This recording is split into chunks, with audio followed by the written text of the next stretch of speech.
مساء الخير على اجمل متابعين في الدنيا، يا رب تكونوا بالف خير. النهارده بقى جايبه لكم الكيكه الترند اللي هي بتاعه لارش دي. انا اخر واحده بصراحه اجرب الكيكه الترند دي، قلت بقى اجربها معاكم واقول لكم رايي فيها بصراحه، وهي فعلا حلوه ولا مش حلوه، على قد طبعا تمنها. هجرب معاكم كده الكيكه في الميكروويف واوريكم كده حجمها. الكيكه دي اسمها كيكه لارش.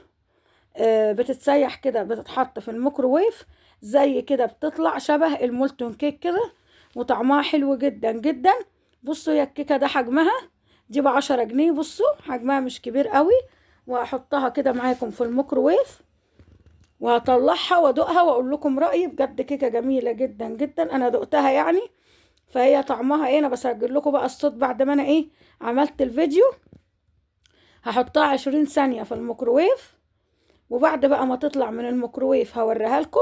ما تنسوش بقى اللايك والشير والاشتراك في القناة وتفعيل زرار الجرس للكل، عشان كل ما انزل فيديو جديد تتفرجوا عليه. ويا رب بقى الترند اللي انا عملته اخر واحدة يعجبكم. وقلت كده اجرب معاكم واقول لكم بكل امانة وكل مصداقية هي تستاهل ولا لا. بصوا انا طلعتها كده من الميكروويف، يمي يمي جميلة قوي. بصوا بصوا سايحة ازاي يا جماعة، وطعمها تحفة تحفة، شبه المولتون كيك كده. بدل ما نروح بقى نشتري مولتون كيك غالي بالشيء الفلاني، لا احنا بقى جبنا الترند بتاع الكيكة اللي هي كيكة لارش. وقلت كده اجربها معاكم واجرب الترند ده. انا اخر واحدة يعتبر جربته كده معاكم.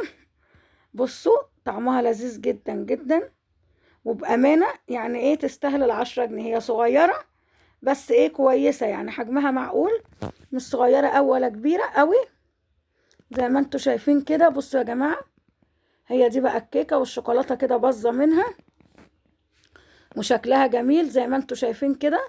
بصوا وساحت معانا كده شبه المولتون كيك. واتمنى يا رب بقى ان الفيديو والترند يكون عجبكم. بحبكم جدا، باي باي.